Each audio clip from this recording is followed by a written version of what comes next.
Hello everyone, welcome back to the Movie Reviewers 100. My name is Scott, also known as CINERAM, or some of the guys like to call me the Professor.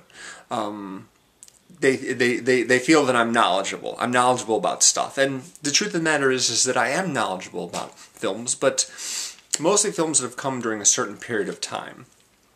Starting with the 90s moving forward, I'm familiar with many different actors, directors, and films that have come out during that time. And I didn't really start paying attention to what was coming out every single weekend until about like fall of '86, '87 or so. I was actually looking out for a movie called Sky Bandits, which I believe was a Canadian film. I'd seen an advertisement for it in the Sunday paper, opening this Friday, Sky Bandits, and it was this picture of a couple of guys hanging onto the end of a rope that was attached to a zeppelin in the sky, giant blimp in the sky, and they were, hanging on for dear life, looking at the ground, going, "Wow, Sky Bandits, that looks really exciting. I'll have to watch out for that." So Friday rolls around, I look in the paper for a review or an ad or something like that. I don't see nothing. No idea what happened to it. Years later, I look up the review on microfilm and find out that it wasn't that great of a movie or wasn't that exciting, whatever. Never seen it on video, never seen it play anywhere, never seen it on cable. But it got me in the habit because that week I didn't see the ad for it or the review, so I checked next week and I checked next week after that. And then I just got in the habit of reading the newspaper every weekend, looking up all the new movies that were coming out. And I guess I was about 13 at that time. So that is when I sort of became more of a hardcore film, interested in film type of person. But yeah, 86, 87, of course, 87 rolled around. There was a bunch of movies to come out at that time, that I was really excited about. A lot of them I didn't get to see in the theater. I had to wait till they were on video or on cable because I was too young. I couldn't go on my own, and I wasn't going to ask my parents to take me to see RoboCop because they would have been like, no, you're only 14, that's much too violent for you. Of course, most of my friends had already seen much more violent movies than RoboCop. Well, I can't think at that point that there were too many movies more violent than RoboCop at that point. But speaking of action movies and violent movies, this week is 80s theme week, of course, and so I thought it would be a good time for me to check out a movie that I'd never seen before. One that for me epitomized 80s action cinema. Not necessarily the best of 80s cinema, but just the most iconic. And for me that movie was Rambo First Blood Part 2, which I'd never seen before. I'd seen probably the first half of First Blood, and I'd seen the ending of Rambo 4, which came out in 2007, and I'd seen all of Rambo 3, actually. It was on cable one day, and so I watched the whole thing. But I'd never really seen Part 2, and Part 2 was the one that got all the glory. I knew a bunch of kids who had seen that movie and just raved about it. They just loved it, thought it was the most exciting thing ever. So I decided to check it out for the first time. It was directed by George P. Cosmatos, who also directed a bunch of other action movies, including Tombstone, which is probably that movie, and Rambo Part 2 is what he's best known for. Tombstone, of course, was the Western, which starred Kurt Russell as Wyatt Earp and Val Kilmer as Doc Holliday. Not really a big fan of that movie, but I like a lot of the actors in it, and it was a popular film, so he sort of built his career on that, I think. He's done other stuff as well, not as acclaimed. So Rambo First Blood Part 2 is a sequel, of course, to First Blood, which starred Sylvester Stallone as a Vietnam veteran, an ex-Special Forces man, who is basically, he arrives in this sort of small town and he's harassed by the cops because they don't want, a vagrant like him hanging out. And so they torment him, and then he escapes from their custody and heads out into the woods, and then they go after him. But they don't know just how skilled he is, because he's an extraordinarily skilled soldier and survivalist. So Rambo Part 2 opens with Stallone basically in prison, and his old general, Richard Crenna, gets him and says, "We need you for a special operation back in Vietnam. So we'd like you to help us out, basically, with this mission." And so I watched this movie, and initially they say, "We just want you to take photographs and find out if there are POWs still in this one camp." I'm just like, yeah, right. He's going to do nothing but take photographs? Don't think so, So yeah, he gets there, and they're POWs, but then things go a little bit haywire, and he gets left behind, and so he takes it upon himself to find the POWs and release them, and then kill as many bad guys as possible. And they don't just include Vietnamese, ex-Viet Cong. I presumably they're also, but there's Russian soldiers as well. So you get two bad guy nationalities for the price of one. This is what I mean by the epitome of 80s action cinema. Vietnam, ex-Viet Cong is bad. Russians, they're all bad, especially bad, since they're teaming up with these guys. Us Americans, we're good, good-hearted, and righteous and everything like that. And he lays waste to so many of them. He has a partner, actually. There's a Vietnamese soldier, female soldier, who is helping him find his way, basically, through the jungle and to various locations. And at one point, when some of the action calms down a little bit, she's just like, I think that we ought to split out of here.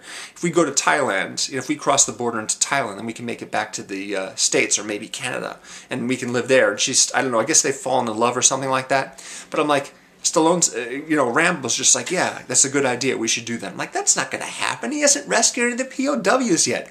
I know what's going to happen. This woman's going to get killed. And then he won't have any reason to go to Thailand and exit the peaceful way. He'll go and bring the fire, as it is, or bring the rain, something like that. And when you know it, immediately after they decide they're going to go to Thailand and just leave the country that way, she gets shot like 20 seconds later. I'm like, I didn't expect it to happen that fast. But of course, after that happens, he gets super angry, and he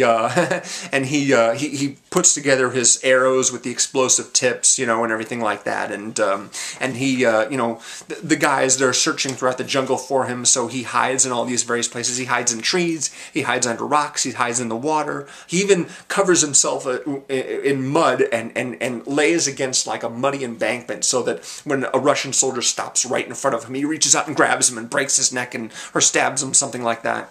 It's just ridiculous. It's ridiculous how he can predict exactly. I mean, he's like, who is he like? He's like Jason Voorhees or Mike Myers or I don't know, somebody who's like psychic, someone who can just predict the movement of any of the bad soldiers and just show up just where they happen to be. And then he commandeers a helicopter and he goes and he just shoots a whole bunch of. There's a sequence actually that kind of reminded me of this Bond film I just saw, in which Bond and the girl, they have to run through a village while they're being chased by a whole bunch of bad guys who are like shooting at them, and you're a little concerned about the people that are getting in the way of this. And there's a similar sequence to that. Rambo, he commandeers a helicopter from the bad guys and he starts firing missiles at the camp and blowing stuff up. Of course, he's very careful not to blow up where the POWs actually are. Apparently he's able to figure out exactly where they are from the sky. I think he saw the cage where they were being held ahead of time. But yeah, so he's machine gunning everybody and he's firing rockets and just blowing everything sky high. One-man army, the definition of a one-man army. He lands, he gets the POWs out of their cage, they all get on the helicopter, he flies off, and then the most extraordinary thing happens. The head of the Russian soldiers basically has commandeered his own helicopter with missiles and all kinds of stuff on it, and they go chasing after each other, and then he hits Stallone's copter, and he rounds the bend and he sees the helicopter sitting there in the water facing him. And I'm just like, oh, wait a minute, the helicopter is facing towards the chopper. And here's the bad guy. He comes along with his helicopter and he's going to land right in front of the helicopter that is supposedly down and not functional. Sure it is, sure it is. Stallone is sitting there in the copter. He's like this, I'm just like, is he pretending to be dead or knocked out or something like that? Can the guy actually see that far and see him through the windscreen in the helicopter pretending to be dead? Because as soon as he touches down, Stallone jumps up out of his seat and pulls out a shoulder-mounted rocket launcher and fires at the helicopter and blows the thing sky high. And then, of course, he has his, big machine gun. Oh, and he has a knife, of course. That's one thing I forgot to mention. In addition to Rambo being the epitome of 80s action cinema, it also has the epitome of 80s action cinema weapons, which is this enormous hunting knife that he has with a serrated edge and this extraordinary blade. It, does so many things, this knife, and so he, makes good use of that throughout the entire picture. I kept waiting for that moment that was in Rambo 3, whereby he gets shot through the abdomen or something like that, and so he pours gunpowder into his wound and then lights it on fire to cauterize it. That happened in Rambo 3. That was really impressive. He doesn't do that in Rambo 2. And then, of course, he goes back to his superiors that left them there and you know, gives them what for, you know, shoots up their computer. Oh, here's the funny thing, is that they have these computers basically designed to help him, but the computers don't actually do anything. He communicates them by radio, but the computers are just sitting there doing nothing. I mean, what are they doing? They're just a whole bunch of banks. So he walks in with a machine gun and just shoots them all, just pumps them all full of bullets. I'm like, they weren't doing anything anyway, you know, might as well shoot them because, you know, they weren't using them for anything in particular as far as I could tell. So, yeah, not a great movie. Not something that I really enjoyed all that much. But I did want to mention a movie that I did like quite a lot, that was, you know, kind of important to me in the 80s. Came out a couple years earlier. It's called Wargames. It was directed by John Badham, and it stars Matthew Broderick and Ali Sheedy and Dabney Coleman. And this is like one of the first internet thrillers. Matthew Broderick plays a kid named David Lightman in high school. He's an expert with his computer. He's basically hacking into computer systems to find new games. And they're not really games with any kind of elaborate graphics or anything like that. They're mostly just like role-playing games or character games. You know, you type in commands and then you get responses back. Kind of like Dungeons and Dragons, I guess, except, you know, over the computer line, I guess. Anyway, he accidentally hacks into a NORAD artificially intelligent computer, which is called the Whopper, WPR, War Operations Plan Response. As it turns out, the scientist that built this computer created an artificial intelligence with its own personality named after his late son, Joshua. So Joshua starts talking to David, even though David doesn't know this is was a supercomputer that's in charge of all the missile silos all over the United States. And when he starts to play a game with it, the computer thinks that the game is real and that it's actually supposed to attack Russia. This is a fun movie. I saw this basically for the first time at one of my birthday parties. I had a bunch of friends over. I had never seen it before. We all watched it. It was really exciting and fun. It was also kind of notable for being the movie with my first celebrity crush, Ali Sheedy. Ali Sheedy, of course, is in Short Circuit, another 80s movie that I enjoyed many times, and The Breakfast Club, of course. But this is the first movie I saw her in. She was really, really cute and sweet, and she falls in love with a computer nerd. How great is that, you know? So I'm like, go David Lightman, you know? Rock on, you know, you got Ali Sheedy there, that's great. Yeah, wanted to mention that good movie in addition to the kind of lousy movie that this review is supposed to be about. But in addition to that, I also wanted to take a moment, if you'd like to hear it, my favorite 20 movies of the 80s. I sort of compiled a list, my top 20 favorite movies of the 80s. Raising Arizona by the Coen brothers with Nicolas Cage and Holly Hunter. Die Hard, John McTiernan, Bruce Willis, Alan Rickman, the best. Switching Channels, a comedy by Ted Kotcheff, stars Kathleen Turner, Burt Reynolds, and Christopher Reeve. Aliens by James Cameron. James Cameron's best movie. Sigourney Weaver, Bill Paxton, Game Over Man, Game Over, Paul Reiser, Michael Biehn.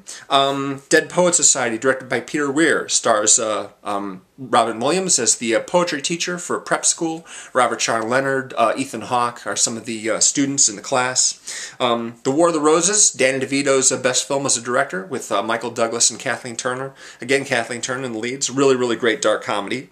Brazil by Terry Gilliam, my favorite Terry Gilliam film. 12 Monkeys is great as well, but Brazil is fantastic. Jonathan Pryce, of course, in the totalitarian bureaucratic future. Robert De Niro's in it as well, of course, Michael Palin. Angel Heart, directed by Alan Parker, with Mickey Rourke and Robert De Niro, set in like the 50s. A private eye movie in New Orleans. Really, really creepy. Very, very good movie. Koyaanisqatsi, kind of an unusual film, a documentary without any kind of narration or any sort of story that's being told, basically. It's just all photography in a whole bunch of different locations, accompanied to music. It's really, really good. Godfrey Reggio. Koyaanisqatsi, kind of a funny spelling there. It's a Hopi Indian word.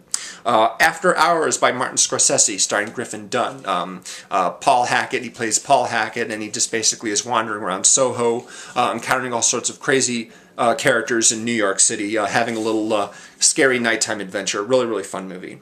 Inner Space, directed by Joe Dante, with Dennis Quaid and Martin Short and Meg Ryan. Dennis Quaid's a test pilot, gets miniaturized down to this experimental capsule, but instead of getting injected into a rabbit in a laboratory, he accidentally gets injected into Martin Short. Then he hooks up some visual and auditory communication so he can talk to him while he's flying, you know, swimming around inside his bloodstream and what have you. Really, really fun movie. Saw it 5 times in the theater, 5 times, and I memorized the entire thing from beginning to end. Talk Radio by Oliver Stone. Oh, it's based on a play by Eric Bogosian, who also stars in the film as a Dallas DJ, dealing with a lot of unsavory characters in his talk show. Alec Baldwin's in it as well. Really, really good film. E.T. the Extraterrestrial, of course, don't need to explain that one. That's Spielberg. RoboCop, another fantastic one. Paul Verhoeven, you know, excellent, excellent science fiction action film. Empire Strikes Back, I don't think I need to explain what that one's about. Full Metal Jacket by Stanley Kubrick, the Vietnam War film. Fantastic movie. Matthew Modine, Vincent D'Onofrio, and of course Arlie Ermey as Hartman. The documentary Roger and Me, Michael Moore's first documentary, Roger and Me, about the Flint, the closings of the auto plants, the General Motors auto plants in Flint, Michigan. Really, really good film. Very funny too. Sad. Raiders of the Lost Ark, again by Spielberg. The first Indiana Jones movie. The Fly by David Cronenberg. It's a remake, but it's you know, updated for you know, modern times. Jeff Goldblum invents the teleportation device, accidentally gets fused genetically with a fly, slowly begins to turn into a half fly, half human creature. Gina Davis, of course, in it as well. And my favorite movie of the 80s, Back to the Future by Robert Zemeckis, with Michael J. Fox, Christopher Lloyd, Leah Thompson, Crispin Glover, Tom Wilson. One of the best movies ever made. You know, one of the best screenplays ever written. So anyway, there's my 80s video for you. Thank you very much for watching. Check out the other guys. We've got some good reviews of good stuff like Big Trouble in Little China, Blade Runner. Al did a video on E.T. Yeah, and the other one was Breakfast Club, of course. Breakfast Club is one that... James, right, sorry, James. James did the Breakfast Club. That's a really good drama. John Hughes, of course. Very, very popular 80s guy. So, thank you for watching. Tune in for our new theme tomorrow, starting tomorrow. Thanks again. See you again real soon.